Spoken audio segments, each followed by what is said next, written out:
देखिए, ये जो वर्ड कॉन्ट्रैक्ट है उससे रिलेटेड अभी हमने बेसिक चीज तो जानी। अब ये लीगल प्रोविजंस क्या कहते हैं? कॉन्ट्रैक्ट को डिफाइन किया गया है सेक्शन 2H में, जो क्या कहता है? An agreement enforceable by law is a contract. इन्होंने क्या कहा? कॉन्ट्रैक्ट क्या होना चाहिए? एग्रीमेंट जरूर होना चाहिए। फर्स्ट ऑफ ऑल इसकी जो रिक्वायरमेंट बताई वो क्या बताई? कॉन्ट्रैक्ट क्या होना चाहिए? एक एग्रीमेंट। और उस एग्रीमेंट का क्या होना चाहिए? दूसरी बात, एनफोर्सेबल बाय लॉ होना चाहिए। वो एग्रीमेंट कैसा होगा? लॉ के थ्रू एनफोर्सेबल होना चाहिए। मतलब एनफोर्सेबल मतलब क्या हुआ? विधि द्वारा प्रवर्तनीय। मतलब क्या हुआ? जिसको कानून हेल्प करेगा आपकी, कि आप किसी कोर्ट में जाएंगे तो कानून आपकी बात सुनेगा, कोर्ट आपकी बात सुनेगा, उसे एनफोर्स कराएगा, लागू कराएगा, दूसरी पार्टी को बाध्य करेगा, बाउंड करेगा कि आपको इस लायबिलिटी को पूरा करना है।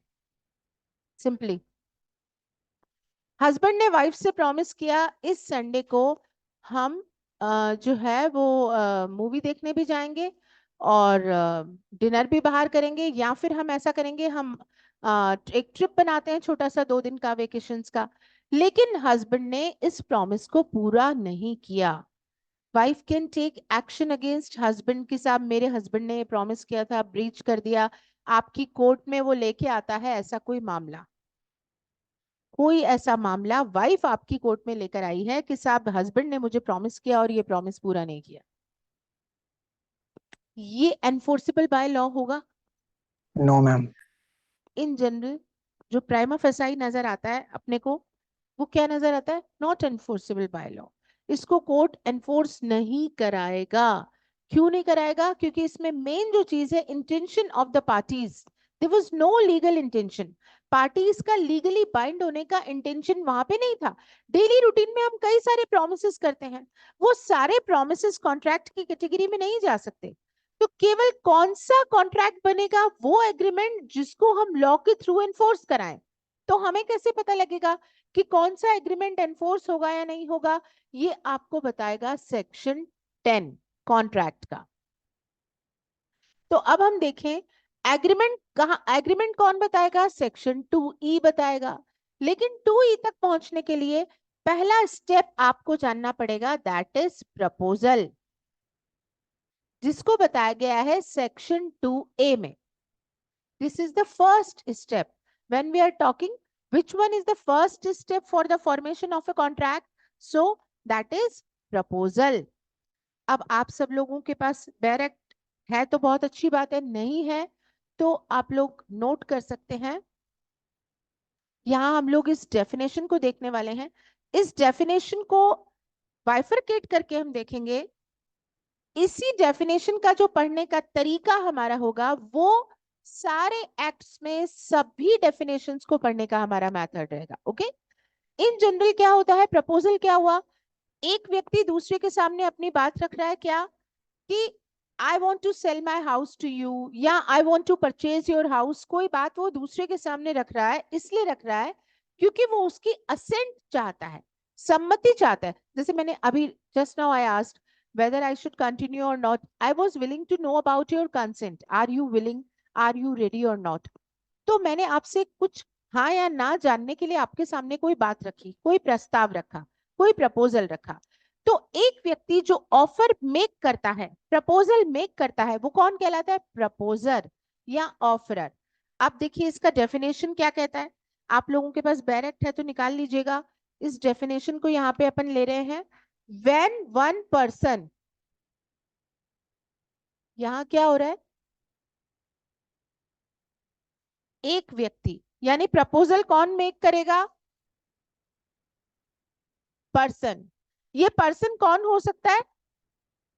लीगल भी हो सकता है और नेचुरल भी हो सकता है। नेचुरल आप और हम, लीगल कौन?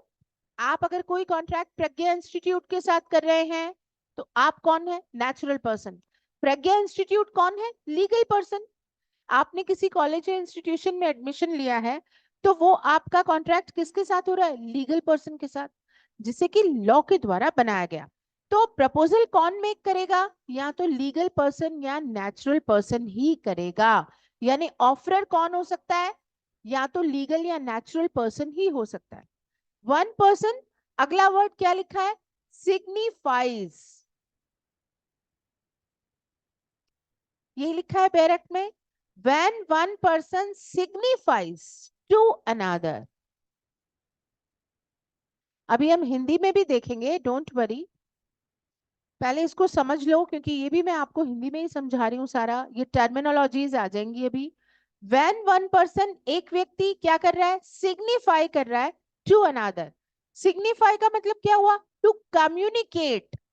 वो क्या कर रहा है? सिग्निफाई मतलब कम्युनिकेट कर रहा है, यानी दूसरे को बता रहा है। अब हमने थ्योरीज पढ़ी थी अभी। थ्योरीज क्या बताती हैं? आप अपनी बात को कैसे कम्युनिकेट करते हो? या तो लिखकर या बोलकर एक्सप्रेस करते हो, या फिर क्या करते हो? By conduct. इम्प्लाइड। यानी आपको अपनी बात को क्या करना पड़ेगा? सिग्निफाई करना पड़ेगा, कम्युनिकेट करना पड़ेगा, बताना पड़ेगा। किसको बताना पड़ेगा? दूसरे व्यक्ति को। यानी एक व्यक्ति तो कौन हुआ? ये पर्सन तो कौन हुआ? प्रपोजर यानी ऑफरर। और दूसरा कौन हुआ? To whom the proposal has been made, जिसको ऑफरी। हमने ऑफर रखा, यानी ऑफरी। यानी दो व्यक्ति हो गए कम से कम, ऑफरर एंड ऑफरी। अगर आपसे सवाल पूछता है एग्जामिनर, बोर्ड आपसे इंटरव्यू में सवाल पूछता है, मिनिमम कितने नंबर ऑफ मेंबर चाहिए कॉन्ट्रैक्ट को बनने के लिए? बहुत सिंपल सवाल है, दो चाहिए। क्या दो से ज्यादा हो सकते हैं? यस, हो सकते हैं, कितने भी हो सकते हैं। अनलिमिटेड नंबर ऑफ मेंबर्स हो सकते हैं कॉन्ट्रैक्ट में एंटर। सो मिनिमम दो चाहिए। कहां बता रखा है? कौन से सेक्शन में बता रखा है? Minimum 2 persons are required for the formation of a contract. ये कहां बता रखा है? अब अपन याद करेंगे, 2 3 4 5 75 तक आ गए। डायरेक्टली कहीं भी नहीं बता रखा, इनडायरेक्टली सेक्शन 2A में बता रखा है। When one person signifies to another, मतलब एक व्यक्ति दूसरे को कम्युनिकेट करेगा, मतलब कम से कम दो पार्टी होनी चाहिए। ये बात कहाँ बताई गई है? सेक्शन 2A में बताई गई है। बात आ गई समझ में? मिनिमम पार्टीज की रिक्वायरमेंट कहाँ बताई गई है कॉन्ट्रैक्ट में? 2A में। वो भी डायरेक्टली नहीं बताई, इनडायरेक्टली बताइए, क्योंकि इन्होंने कहा है कि प्रपोजल किसको मेक होगा? दूसरे व्यक्ति को, टू अनदर।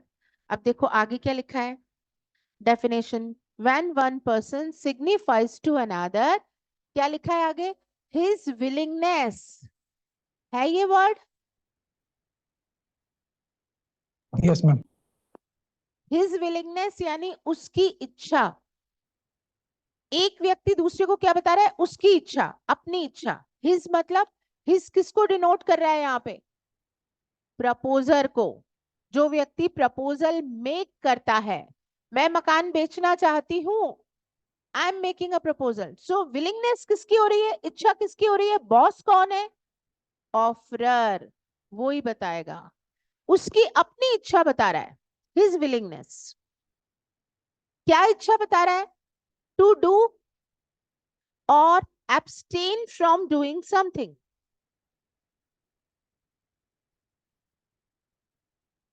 या तो कह रहा है कुछ काम करो, या कह रहा है कुछ काम नहीं करो।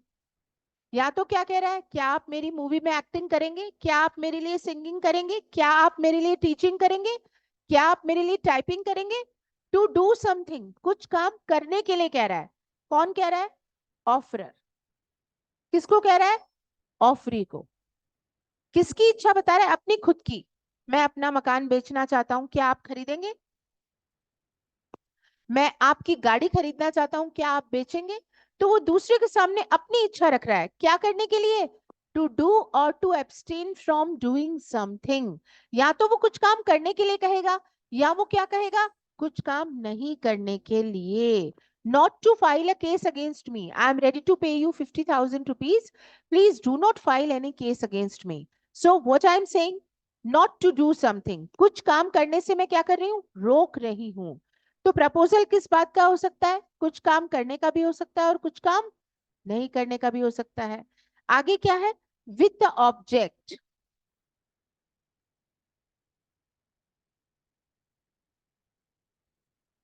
To get the assent of another. अब हर चीज के पीछे उद्देश्य होता है, आप अभी क्लास में बैठे हैं तो उसके पीछे भी कोई ऑब्जेक्ट है, बिना ऑब्जेक्ट के तो मतलब नहीं, यूजलेस हो जाएगी लाइफ। सो यहाँ पे भी ऑब्जेक्ट है। क्यों कोई बात ऑफरर ऑफरी से कह रहा है, there is some object. What is the object behind this, he want to take the assent of another party. वो इसलिए कह रहा है क्योंकि दूसरे व्यक्ति की क्या लेना चाहता है, वो सम्मति लेना चाहता है, कंसेंट लेना चाहता है। Then he is set to make a proposal, तब ये कहा जाता है कि वो प्रपोजल करता है। अब डायरेक्ट जो पूरा अब सेक्शन 2A है वो पढ़ो एक बार। लैंग्वेज देखो समझ आ रही है क्या, when one person signifies to another his willingness to do or to abstain from doing something with the object to get the assent of another, then he is said to make a proposal। बताओ clear हो रही है बात। Yes, ma'am.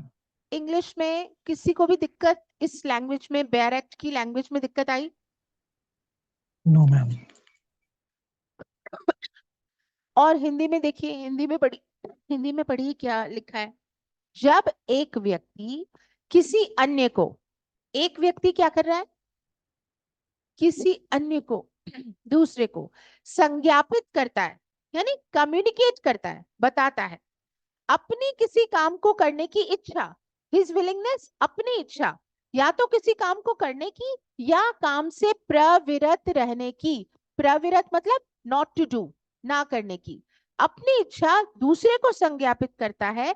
इस दृष्टि से संज्ञापित करता है कि उस अन्य की अनुमति प्राप्त करे, इसलिए वो बता रहा है दूसरे को, क्योंकि वो चाहता है कि दूसरे की हमें कंसेंट मिल जाए, तब ये कहा जाता है कि वो प्रस्ताव करता है। बताओ हिंदी में आया क्या? Yes ma'am.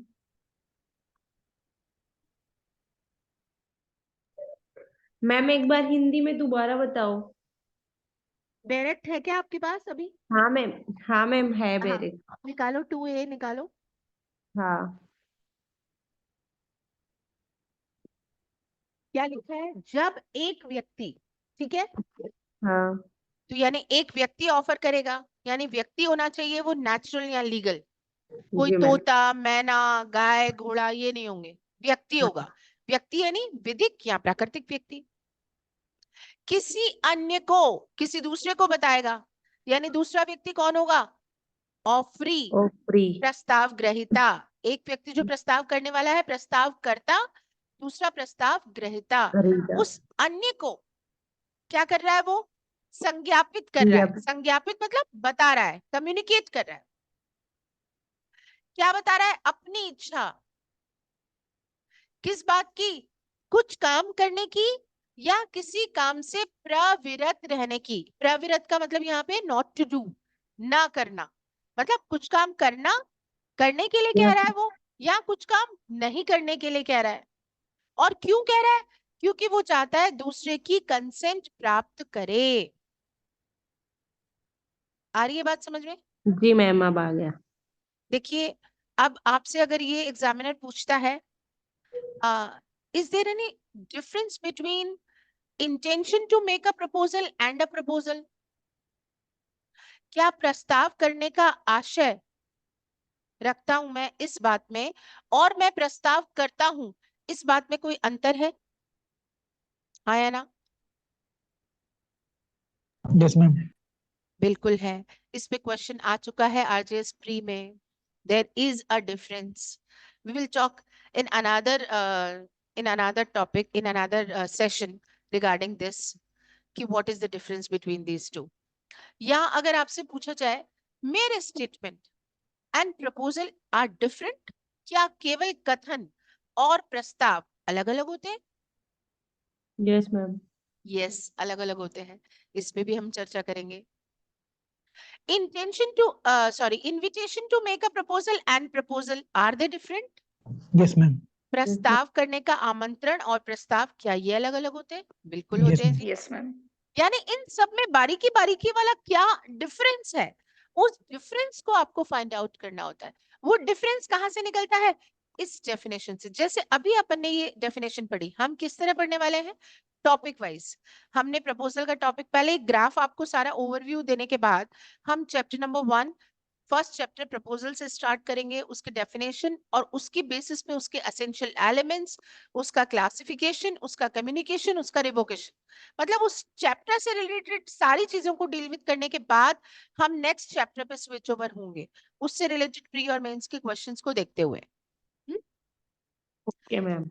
तो ये डेफिनेशन जो मैंने अभी आपको पढ़ाई, मैं अभी बाकी सब डेफिनेशन ऐसे डिटेल में नहीं पढ़ाने वाली बिकॉज इतना टाइम नहीं है अपने पास इस क्लास में, लेकिन मैंने आपको बताया ये जो तरीका है डेफिनेशन, जैसे सेक्शन 2A पढ़ा अपन ने, वैसे ही आपको हर सब्जेक्ट की हर डेफिनेशन को पढ़ना है।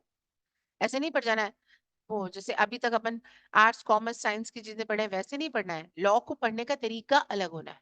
लॉ के पढ़ने में तीन ही चीजें आपको ध्यान रखनी है, reading of law, understanding of law and writing of law. सबसे पहले अंडरस्टैंडिंग आएगा, अंडरस्टैंडिंग, रीडिंग एंड राइटिंग। पहले हम समझेंगे, उसके बाद पढ़ना कैसे है, क्योंकि यहाँ कॉमा एंड और इन सब का मतलब है। उसके बाद राइटिंग ऑफ लॉ, सारे असेंशियल्स आने चाहिए। नाक की जगह नाक नहीं हो, ये बहुत सारे मार्कर के निशान आ गए। नाक की जगह नहीं हो, इधर हो। कान की जगह उल्टा गड़बड़ हो जाएगा, आंखों की जगह नहीं हो। ये सब फ्रेमिंग पूरा प्रॉपर सबका सेट है ना एक, तो ही ठीक लगता है। और ये फ्रेमिंग इधर उधर कर दे अपन तो क्या होगा, जैसे आप लोग मेंस का आंसर राइटिंग जब करते हैं ना, तो ये सारा नाक कान आंखें इधर उधर कर देते हो, तो वो सेंटेंस फॉर्मेशन ही गड़बड़ हो जाता है। सारे एसेंशियल एलिमेंट्स आने चाहिए, वो भी प्रॉपर सीक्वेंस के साथ आने चाहिए, तो जाके बात सही लगती है। आप भाषा भले अपनी दे दो उसमें, जरूरी नहीं है एज इट इज जो लीगल लैंग्वेज जो बेरेट में लिखा हुआ है वो आपने फॉलो किया है। आप अपनी भाषा लिख रहे हो भी, don't have any issue, but the sequence must be right. Okay,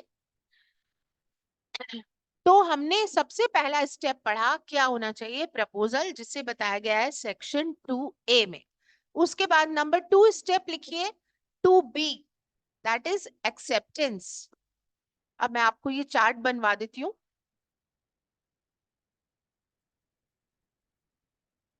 first के बाद आपका जो दूसरा स्टेप आएगा वो आएगा एक्सेप्टेंस, यानी स्वीकृति, section 2B। Third step promise, ये भी section 2B। Fourth step section 2C, promiser and promisee। Next step consideration, प्रतिफल, section 2D। and then 6 agreement, 2E। अब इसी सीक्वेंस में अपन पढ़ते चले जाएंगे, प्रपोजल, एक्सेप्टेंस, प्रॉमिस, फिर कंसीडरेशन और फिर एग्रीमेंट, यहां तक अपन आएंगे। एग्रीमेंट तक पहुंचने के लिए आपको ये सारे स्टेप्स पढ़ने पड़ेंगे। लिख लिया ये सारा?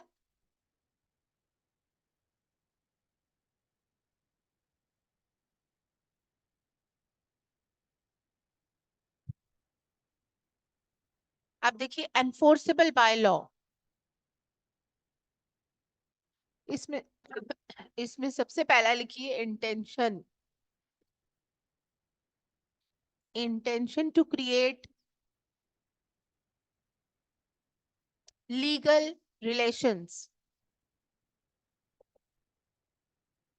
फिर लिखिए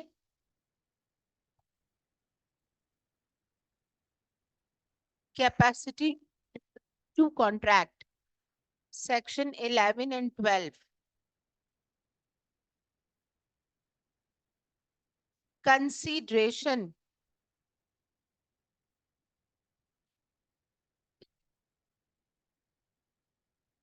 25.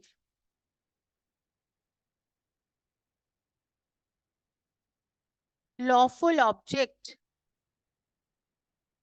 Section 23, 24.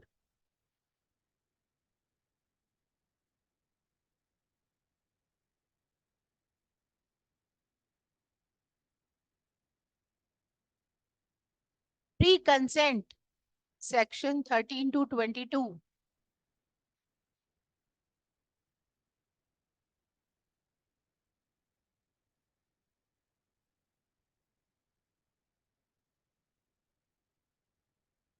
Agreements not expressly declared as void.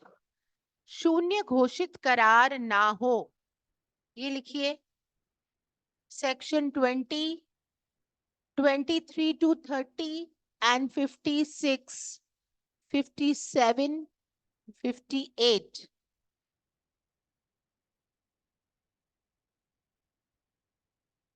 Possibility of performance. निष्पादन की संभवता।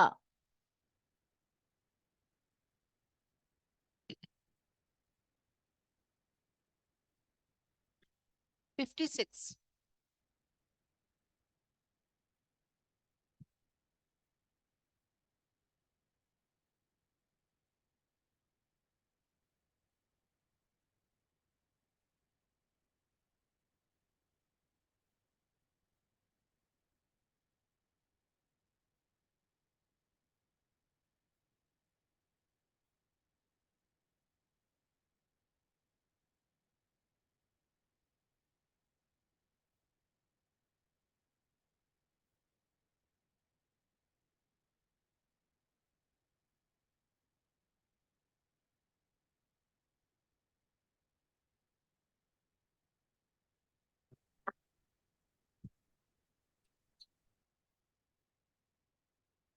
क्लियर है? चार्ट क्लियर है? कोई बात अगर बोर्ड पे क्लियरली विजिबल ना हो तो मैं बताऊं आपको दोबारा।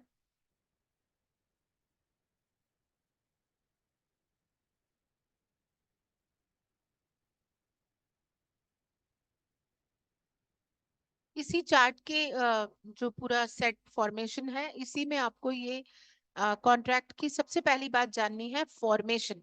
मैंने आपको बताया था कॉन्ट्रैक्ट 3 भागों में पढ़ेंगे आप 1 to 75।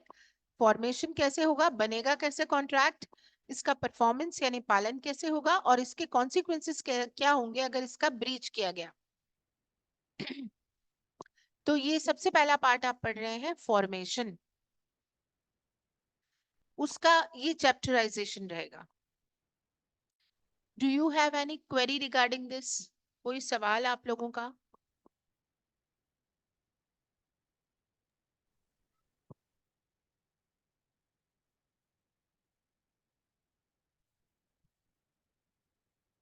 नोट कर लिया चार्ट आपने? Yes ma'am. तो ओवर करें आज की क्लास या कुछ पूछना चाहते हैं आप? किसी को कुछ पूछना है? मैम अपन ने स्टार्टिंग में सामंत का एक स्टेटमेंट लिखा था इंग्लिश में, हाँ हाँ। क्या आप एक बार रिपीट कर दोगे वो? हिंदी में बताऊं या इंग्लिश में? मैम इंग्लिश में बता दीजिए, हिंदी का तो मैंने नोट कर लिया। अच्छा। Law of contract is not whole law of agreements, comma, nor whole law of obligations, nor whole law of obligations.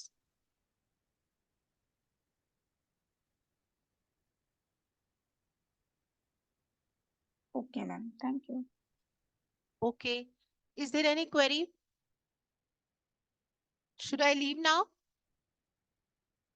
कोई सवाल तो नहीं है आपका? चलिए नो मैम। ओवर करते हैं आज की क्लास, कल मिलते हैं। Thank you so much. Thank you, ma'am. Thank you. Thank you.